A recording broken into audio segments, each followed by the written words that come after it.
Market లో invest చేసి మీ డబ్బులు డబుల్ చేసుకోవాలనుకుంటున్నారా? సుందరరామిరెడ్డి గారి లైవ్ సెమినార్ కి అటెండ్ అవ్వండి. హలో అండి, రామ్ గారు నమస్తే. నమస్తే అండి. మనం ఇన్సిడెంట్స్ గురించి ఎక్కువగా మాట్లాడుతూ ఉన్నప్పుడు కూడా రీసెంట్గా ఒక ఇన్సిడెంట్ మనం ఏం చూస్తున్నాం అంటే రిలేషన్షిప్స్ ఎక్కువగా మనం స్పాయిల్ అవుతున్నాయి, అది మనకు తెలుసు. బట్ బయట రిలేషన్షిప్స్ కంటే అంటే ఇప్పుడు ఒక పేరెంట్ ఒక కిడ్ కానీ ఎవరైనా పిల్లలు ఎక్కువగా పేరెంట్స్ని నమ్ముతుంటారు. సో ముఖ్యంగా మదర్ ఫాదర్ని వాళ్ళు మోస్ట్లీ ట్రస్ట్ చేసేదే వాళ్ళని. బట్ వాళ్ళే ఇంకా ఎక్కువగా కిడ్స్ని స్పాయిల్ చేసే సిచ్యువేషన్ వచ్చేసింది. ఇప్పుడు కుక్కట్పల్లిలో జరిగిన ఇన్సిడెంట్ అదే. కుక్కట్పల్లిలో ఒక 2 years నుంచి ఒక సొంత వాళ్ళ ఫాదరే 13 years కిడ్ని ఒక అమ్మాయిని రేప్ చేస్తూ వస్తున్నారు 2 years నుంచి వితౌట్ నోయింగ్. లైక్ వాళ్ళ మదర్ అంత అయ్యేంత వరకు నోటీస్ చేయలేదు. ఎందుకంటే ఎవరైనా mother or father they trust కదా, మన పిల్లలే మన ఫాదరే అన్నట్టు చూస్తూ ఉంటారు. సో ఇది ఇలా జరుగుతూ ఉన్నప్పుడు లైక్ ఎవరిని ట్రస్ట్ చేయాలి అసలు? ఇంకా పిల్లలు ఎవరిని ట్రస్ట్ చేయాలని అంటారు? అసలు ఎటుపోతుంది అంటారు? ఏం జరుగుతుంది అంటారు? ఈ కేసులో కుకట్పల్లి కేసులో చూసుకుంటే 13 years old అమ్మాయిని వాళ్ళ సొంత కూతుర్ని 2 years నుంచి హెరాస్ చేస్తున్నాడు సెక్షువల్లీ అని అంటే that is a most saddest part అండి. ఎందుకంటే ఇప్పుడు చూడండి, బయట నాకు ఏదన్నా ఇష్యూ ఉంది అని అంటే ఇంట్లో నాకు నా తల్లిదండ్రులు ఉన్నారు సపోర్ట్ చేయడానికి అనే ఒక కాన్ఫిడెన్స్ పిల్లలకు ఉంటుంది జనరల్. అలాంటిది నాకు ప్రాబ్లమే మా తండ్రితో ఉంది అని అన్నప్పుడు అసలు ఆ అమ్మాయి అసలు మెంటలీ ఆర్ సైకలాజికలీ ఎంత కుంగిపోయి ఉంటుందండి ఆ అమ్మాయి. ఎందుకంటే ఇప్పుడు చూడండి, వాళ్ళ సొంత తండ్రి 2 years నుంచి సెక్షువల్లీ హెరాస్ చేస్తుంటే, అది కూడా ఆ అమ్మాయి ఏజ్ 13 years అని అంటే she's at a very adolescent అప్పుడే హిట్ అయి ఉంటుంది తను. సో ఆ ప్యూబర్టీ హిట్ అవ్వడము, ఆ వయసులో సపోర్ట్ ఉండాల్సిన పేరెంట్స్, జాగ్రత్తగా ఉండాల్సిన పేరెంట్స్ లైక్ స్పెషలీ ఫాదర్ అతనే ఇలా చేశాడు అని అంటే ఆ అమ్మాయి she could not take it. And దానికి తోడు ఈ విషయం కనుక నువ్వు ఎవరికైనా చెప్పావంటే, అమ్మకి కానీ ఎవరికైనా చెప్పావంటే నిన్ను చంపేస్తా అని బెదిరించాడు సొంత తండ్రి. అత్యాచారం చేయడం ఒక ఎత్తు, నిన్ను చంపేస్తా ఎవరికన్నా చెప్తే అని అనడం ఇంకొక ఎత్తు. సో సొంత తండ్రి ఎలా చేస్తున్నాడు, అటు అమ్మకి చెప్పుకోలేక, చెప్తే నన్ను ఎక్కడ చంపేస్తాడో నా నాన్న అనేసి, రైట్, అమ్మకి చెప్పుకోలేక ఎవరికి చెప్పుకోలేక ఎంత బాధపడుతుంది, చిన్న ఏజ్, ఆ మెంటల్ ఎంత సైకలాజికల్ లో అయి ఉంటుంది అసలు యాక్చువల్లీ. That's what. అండ్ అక్కడ మెంటలీ ఇంకా ఏం ఇంపాక్ట్ అవుతుంది అని అంటే ఆ అమ్మాయికి సపోజ్ ఆమె 13 years old అంటే ఖచ్చితంగా ఆమె స్కూల్ కి కాలేజ్ కి వెళ్తూ ఉంటుంది, right? She must be 7th or 8th class school కి వెళ్తుంది. సో స్కూల్ కి వెళ్ళినప్పుడు జనరలీ దీస్ డేస్ ఏంటంటే పక్కన వాళ్ళ చూపు కూడా మీద పడతా ఉంటుంది అలాంటి అమ్మాయిలకి.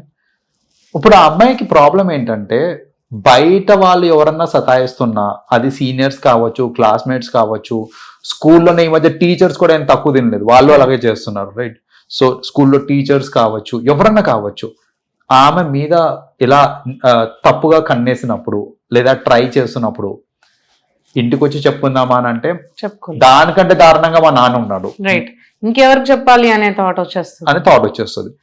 అమ్మకి చెప్దామా అని అంటే ఇంకొక నార్మల్ ఇక్కడ ఏంటంటే మా నాన్ననే చేస్తున్నాడు, ఇది బయట వాళ్ళు చేస్తే తప్పేంటి అనే ఒక థాట్ కూడా వచ్చేస్తుంది. అంటే ఆ అమ్మాయికి మెంటలీ ఏమైపోతుంది అంటే వాళ్ళు చేసే తప్పులా కూడా కనిపించదు. బేసిక్ గా మా నాన్న చేసే తప్పు ముందు ఎన్ని అసలు నథింగ్ అనేది అనిపిస్తుంది. సో అలా అలాంటి డౌట్స్ కూడా రేజ్ అవుతాయి, అంటే వీళ్ళు చేసేది అబ్సల్యూట్లీ నథింగ్ అనేసి. సో ఆ మెంటలీ ఎంత డిస్టర్బ్ అయిపోతారనంటే ఇలాంటి అన్నిటినీ కూడా వాళ్ళు రెసిస్ట్ చేయలేరు. ఎవరినైనా చేస్తున్నారు అని అంటే ఇంకేం చేయలేక అలా ఉండిపోతారే తప్ప దాన్ని రెసిస్ట్ చేయాలి అనే థాట్. నేను అనుభవిస్తూనే ఉన్నాను కదా ఈ టార్చర్, ఎలాగో నేను డైలీ మా ఫాదర్ తోటే, మీరు అన్నట్టు ఇంకా వేరే వాళ్ళు చేసేది ఇంకా తక్కువ, చిన్నగా అనిపిస్తుందేమో. కరెక్ట్, చిన్నగా అనిపిస్తుంది. అండ్ రెసిస్టెన్స్ కూడా రాదు, ఆ పర్సన్ నుంచి రెసిస్టెన్స్ కూడా రాదు. ఎవరన్నా ఏడిపిస్తున్నారా అంటే కానీ, ఎవరైనా ఫిజికల్లీ అబ్యూజ్ చేస్తున్నారంటే చేయని అనే ఒక మైండ్ సెట్ మారిపోతుంది జనరల్ గా.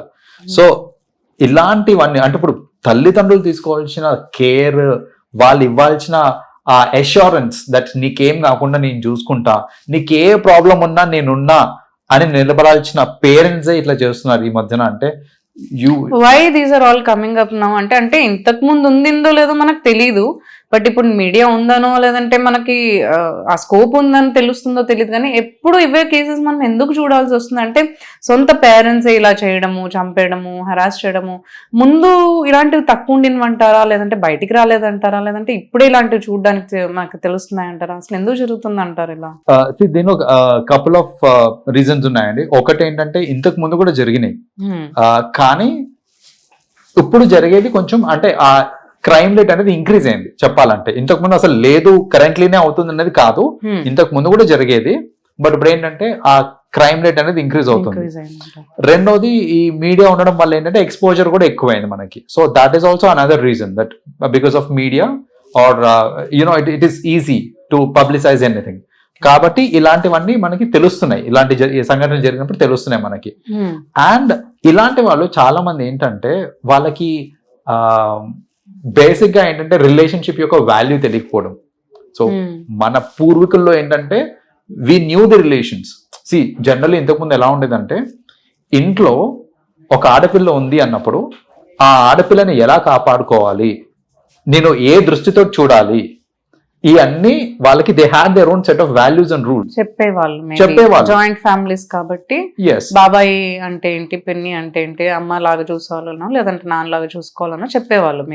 ఆ వాల్యూస్ అన్ని ఇంతకు ముందు ఉండేవి. ఇప్పుడు ఏంటంటే న్యూక్లియర్ ఫ్యామిలీస్ అన్ని ఎక్కువైపోయేసరికి ఈ వాల్యూస్ తెలియక మోస్ట్లీ ఏమవుతుందంటే ఏ లెవెల్ కి దిగజారైందని అంటే సొంత కూతుర్ని కూడా అసలు ఆ దృష్టిలో చూడాలి అని అంటే దట్స్ క్వైట్ టఫ్. కానీ అది ఇంకా అలా జరుగుతుంది అని అంటే just imagine a level of stooping down అనేది అవుతుంది అనేసి.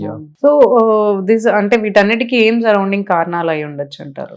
వాల్యూస్ తెలియకపోవడం ఒకటి వాల్యూస్ తెలియకపోవడం అండి. రెండోది ఏంటంటే ఈ స్పెషల్లీ ఈ కేసులో చూసుకుంటే 2 years నుంచి అతను ఈ అమ్మాయిని ఎలా చేస్తున్నాడు అని అంటే బేసిక్ గా ఏంటంటే he should be having some sexual disorder also, like possible, like అది అంటే ప్రూవ్ అవ్వలేదు, but he may be having that sexual disorder too, అంటే wanting to have more sex. He can go with another women కదా. అలా ఆ sexual Dzire అనేది మీరు అన్నట్టు ఆ చూపుతో కూతుర్ని ఎందుకు చూడాల్సి వస్తుంది? So it is because of the easy access అండి. ఇప్పుడు బయట వాళ్ళు ఇవన్నీ అంటే it may not be easily accessible. Wife ఉంది, ఐ అండర్స్టాండ్. చాలా మంది ఏంటంటే దే హ్యావ్ దిస్, వాళ్ళకి ఏంటంటే యంగర్ పీపుల్ తో చేయాలి అనే ఒక కోరిక అనేది ఉంటుంది. సో ఆ కోరిక వల్ల అండ్ యంగర్ పీపుల్ కి యాక్సెస్ ఎక్కడ ఉంది అని అంటే నాకు ఇంట్లోనే ఉంది అనేసి అనుకుంటున్నారు బేసిక్ గా.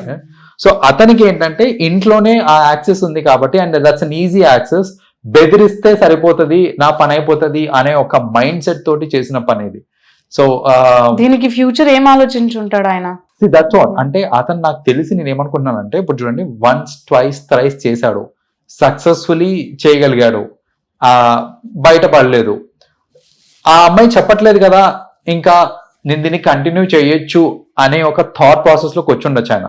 మేబీ ఫస్ట్ టైం చేసినప్పుడు భయపడి ఉంటాడు, కొంచెం సెకండ్ టైం భయపడి ఉంటాడు, థర్డ్ టైం కి కాన్ఫిడెన్స్ వచ్చేసింది అతనికి. ఏంటంటే ఎలాగో చెప్పట్లేదు ఎవరికి, నేను బెదిరించాను ఎవరికైనా చెప్తే చంపేస్తాను అనేసి, తగ్గట్టు ఈ అమ్మాయి కూడా ఎవరు చెప్పట్లేదు కాబట్టి ఐ కెన్ కంటిన్యూ దిస్ అని అతను ఫ్యూచర్ గురించి ఇది సేఫ్.